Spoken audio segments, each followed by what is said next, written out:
This is Nalumi Street, a quiet, unpretentious part of Lindisfarne. It's difficult to imagine that the residents in this street live in any sort of fear. But over the last 3 years, there have been 10 dog deaths, apparently from poisoning, in this one small area, the upper end of Nalumi Street. The most recent death was last week, and this precipitated a public meeting on Monday night.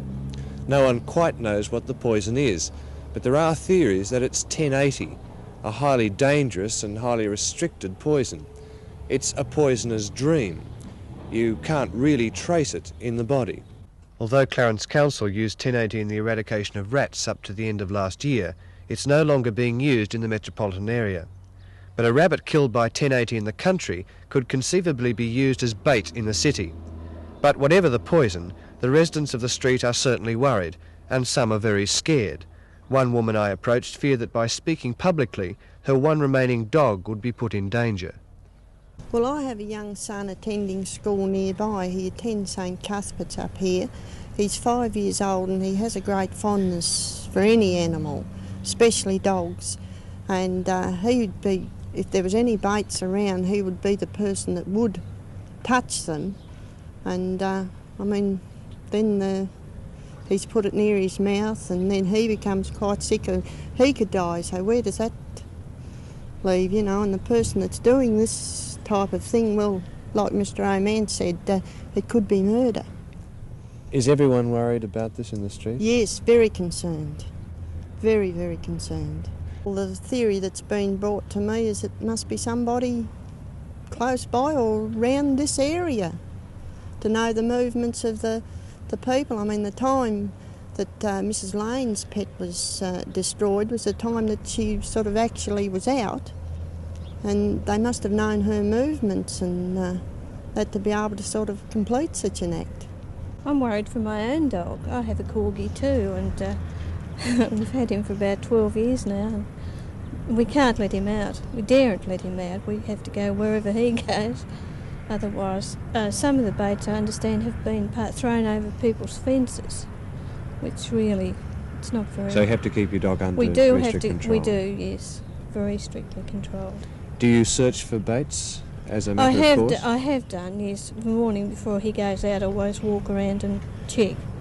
One stage, a couple of years ago, we did have meat thrown over our fence, but it was too late then to do anything about it. You actually got to see the person who's doing it. Otherwise, it's very hard to get a lead on anyone. Now, you live down at the other end of the street. Yes. Are you afraid that the poisoner will come down that way? Yes. Well, it's only a few doors down anyway. And I'm also worried about small children because a little life's very, very important. And once they've got the bait, well, there's nothing much you can do. Because half the time, if the children are out or on their way home from school, they could be very ill by the time they get home, and it could be late. Because with the poison that has been used, I believe it's very, very bad. I feel that we're all together in sort of spirit and mind, and we've all got our eyes open and trying to tell our children and teach our children not to touch anything. I mean, even if they went to pat a sick dog and the dog had been poisoned, they could still become affected by it. At Monday's public meeting, a committee of 4 was elected, but the members I approached yesterday declined to be interviewed. They said they didn't want the matter blown up anymore, but hinted that the theories as to the culprit were pretty well formed. But they're only theories. A dog baiter is notoriously difficult to catch. Police really have to wait until there's another instance before they can swing into action. But the next fatality might be a little more serious than the previous 10. It might involve a child. I think one good thing's come out of it, everybody's come a little bit closer. They certainly united the street. Yes, yes, more like Coronation Street.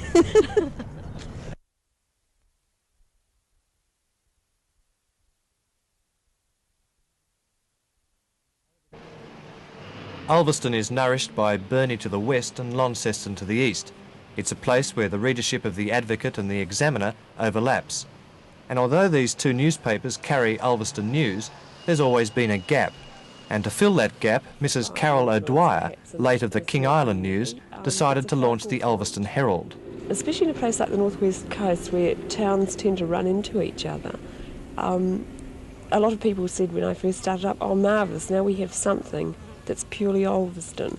There's quite a parochial feeling, I think, in all the towns, and not much to identify them each separately. The Ulverston Herald lasted for 24 issues, but finally fell victim to various economic forces. The cost of running a local paper runs into thousands of dollars a month, and this money has to come from small advertisers. Advertising was the thing that made it go. It was a free paper, and so obviously the advertising had to pay for the running costs, and there just wasn't enough this year. Was there a particular reason for that lack of advertising? Several. One of them was the current economic situation, which of course is knocking small business around quite a bit. And of course the paper ran on the advertising from small business mainly. The opening up of a Coles New World supermarket up here late last year affected a lot of small corner groceries, and they were people that advertised with me, and of course once they're losing money they can't afford to pay out. Surprisingly enough, the Ulverston market is much sought after. In fact, Mrs O'Dwyer sees it as a media-saturated area. Her entry into the field was met with a certain amount of resistance.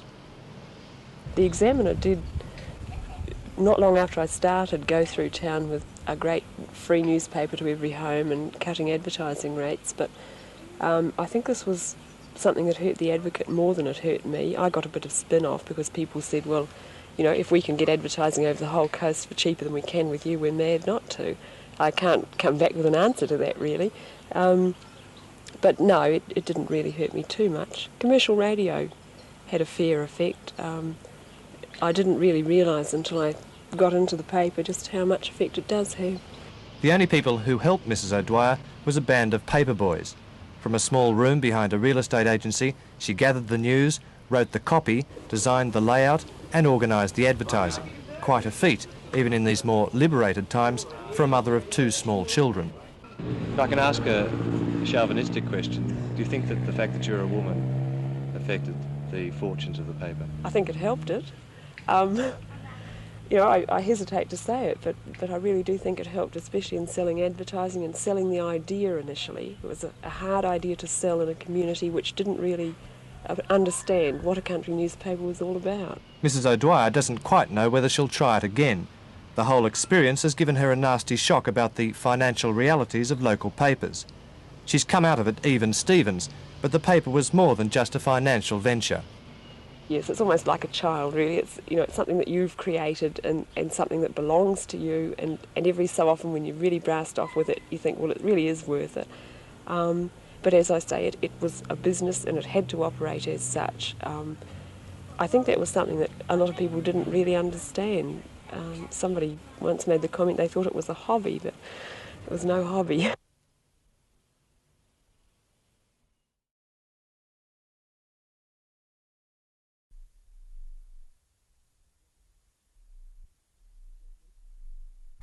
Mr Jeff Richardson is one of the hundreds of mail contractors in Tasmania, and like many of his colleagues, he's not too happy about his lot. On a good day he works for 14 hours and travels 150 miles over the dirt roads of Port Arthur and the Peninsula. He made his contract with the PMG 4 years ago in pre-inflationary times. In this period, the price of a stamp has jumped from 4 cents to 10 cents. But Mr Richardson and others like him are still being paid on their old rates. Hence a lot of contractors run the mail side of their business at a loss. Bert Webb is another mail contractor with problems. He's got the Swansea run and makes no money at all from delivering mail. You never thought that the cost would go so high in the time. You think the cost would be round about the same. They stop at the same thing more or less, but they've jumped tripled to what they were, more. This is the difficulty today. No profit in it at all. So you make no profit? No. Do you make any profit? It's impossible to make a profit at 10 cents a mile. You just couldn't run without your sidelines, passengers, parcels, and other what have you, Mercuries. The mail contractor is not just a postman. He's a paper boy, a milkman, a baker, a bus driver and a policeman, since he's now called upon to serve summonses. A lot of mail duties are imposed on the contractor after he signs the contract, but here the PMG is within its rights. But extra duties make the contractor's day longer and longer.